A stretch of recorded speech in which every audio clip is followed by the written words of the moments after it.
Hi everyone, I just want to continue where I left off with my last video, and I'm sorry it's been a while, but I actually had to get together with my family this weekend. It was our Easter, the Greek Orthodox Easter, and so I had to get together with them and prepare for that, so I didn't have time to make a video over the weekend. But I just wanted to say that when I don't make a video for a while, it's not because I've run out of things to say or I don't have anything else to share. I still have a lot more that I want to try to explain and go over, some really amazing things that I've been seeing in the scriptures.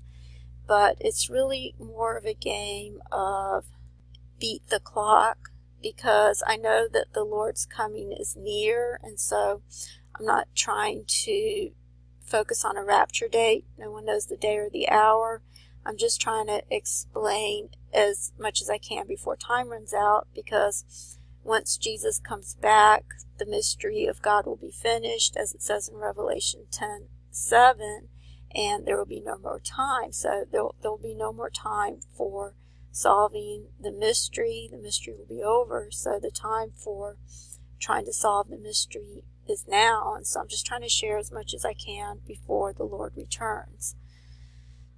Okay, so in my last video I was going over Ezekiel chapter 47, and I was actually led to this chapter when I was watching a video by Jonathan Kleck, and he was explaining how the word water in the Hebrew is actually a euphemism for the word semen. And so I was looking at the extended definition, and that's where I noticed Ezekiel 47:4, it was making a reference to semen and genitalia. And so once I looked over the chapter and also looked at this summary over here just to help understand it a little better and just to save time. And so then I just wanted to get a visual image of what was being depicted, and then that's when I put in the word Ezekiel 47 temple threshold. And then if you look further down and go through all the images, that's where I came up with this image over here of the city of David, and then you have the temple over here, and this is all outlined with the outer wall that surrounds the city of David. And I actually just made another really amazing discovery this morning that I want to talk about concerning the wall.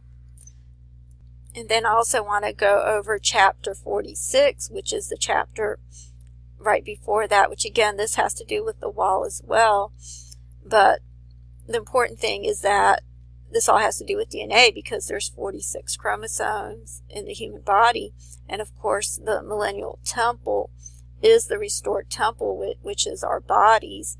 It's the entire body of Christ that makes up the temple of God, but it's our individual bodies as well that will be restored. And it basically is an explanation of both.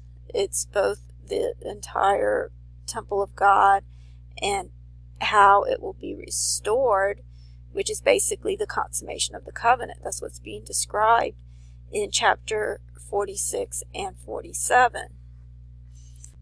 Okay, and so now I want to continue with chapter 47 before I go into chapter 46, and I just want to quickly review what it says over here. It says, God in the bronze sky show Ezekiel water flowing from the threshold of the temple towards the east. And then again, I'm just going to skip down to here. It says, he sees that the river flows out, lined with many trees, and down into the Dead Sea, which it turns to fresh water, making it come alive.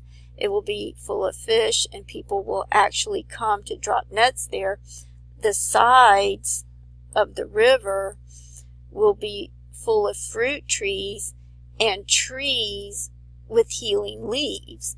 And so this is the same thing that's talked about in Revelation 22, where it talks about the tree of life. And as I've mentioned before, the first mention of the tree of life after the Garden of Eden in Genesis 2 and 3 is Revelation 2:7. This is the very first mention, which again, I believe this looks like the number 2017. It's number 27, which I believe also represents the year 2017. And this is the first mention again of the tree of life, and then it's mentioned again here in Revelation 22.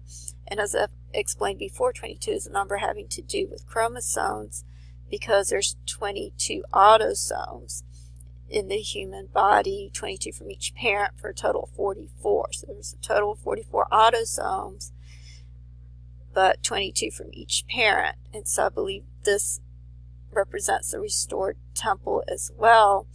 And as you can see here, it says in the midst of the street of it, and on either side of the river, there was the tree of life, which bare 12 manner of fruits, and yielded her fruit every month. And the leaves of the tree were for the healing of nations. And so again, you see that the leaves are for healing, just as it said in Ezekiel 47. And as you can see, the trees are on both sides of the river. And some time ago, before I understood that this was all about DNA, I couldn't understand how the tree could be on both sides of the river, the tree of life.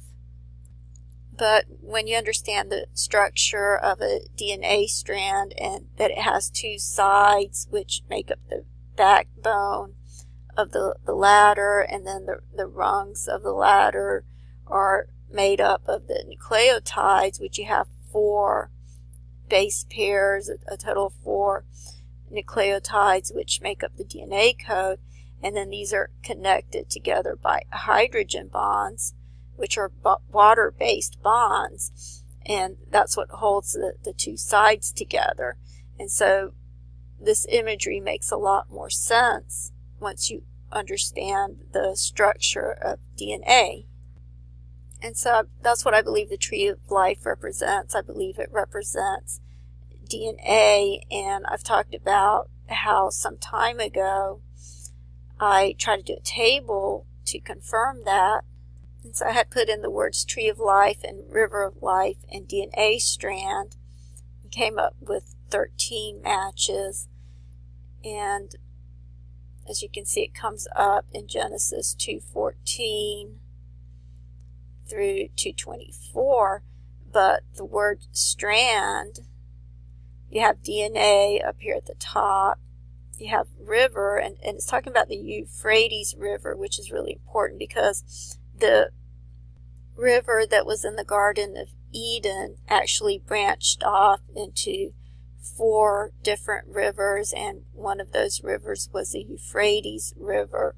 And so that's really important, and that's something I could talk a little bit more about later. But there's basically 4 gamete cells when you have meiosis that occur when the cell divides. It divides into 4 daughter cells, but when you have regular mitosis, when the parent cell divides, you have 2 diploid cells that have 46 chromosomes each, but these would be haploid cells, and so these have 23 chromosomes each. And incidentally, I just want to show you another table. When you just put in the word gamete, as you can see, it comes up with 23 matches.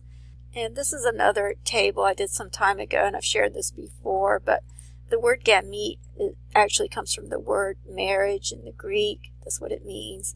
And this is one that I had done some time ago, but it actually comes up better when you add the word melita, because as you can see, when you do it that way, you can get gamete all in a row, and then you have the word bride over here, and then you have Yeshu crossing through the word gamete and through the word bride.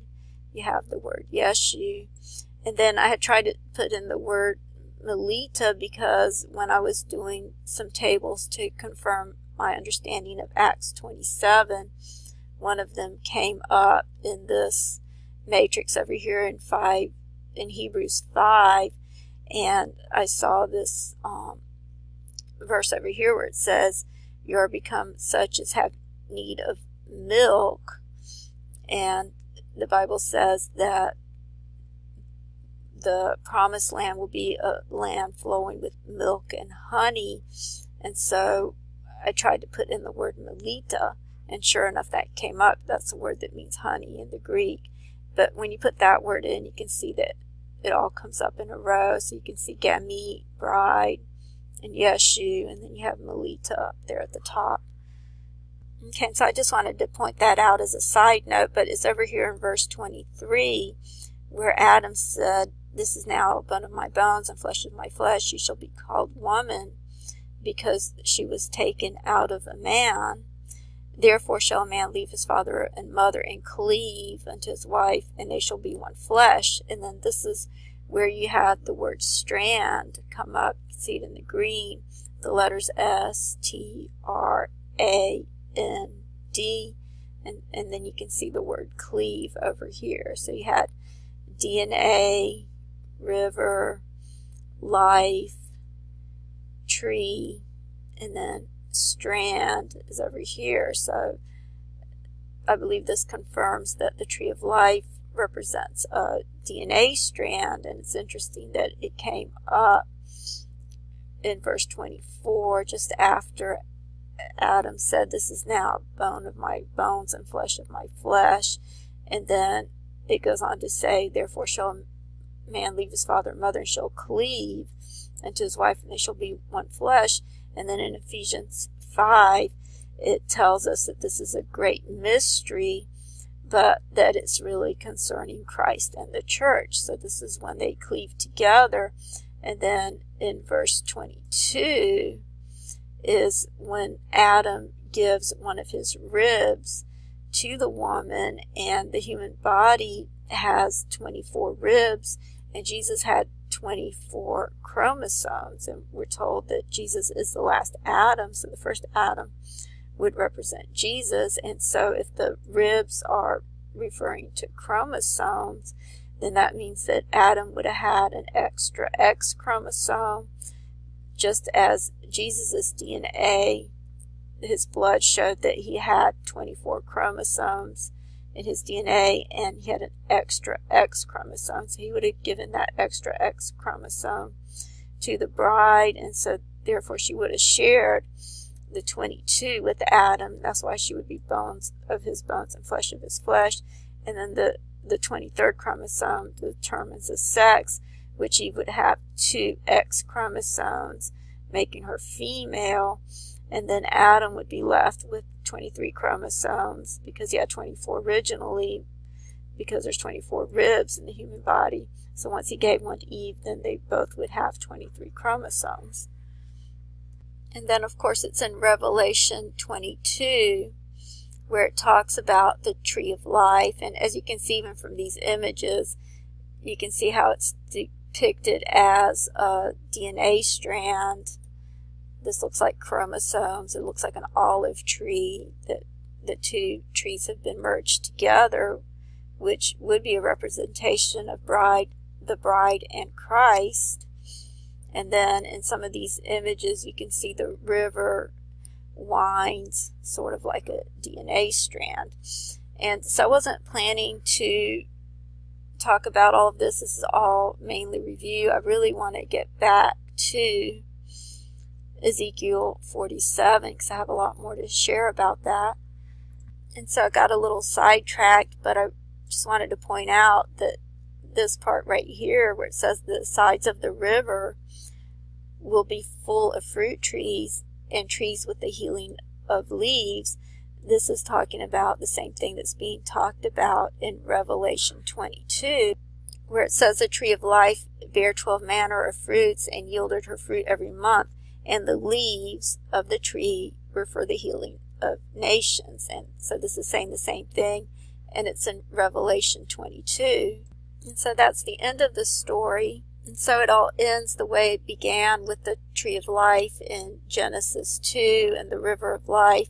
And then, of course, you see the cleaving together in verses 22 through 24. And then it was in Jeremiah 31:22, where it says, "How long wilt thou wander, unfaithful daughter Israel? The Lord will create a new thing in the earth. The virgin will enclose a man." And so this is something I want to talk a lot more about, but I'll have to do that in the next video since I'm out of time. Thanks for watching, and God bless.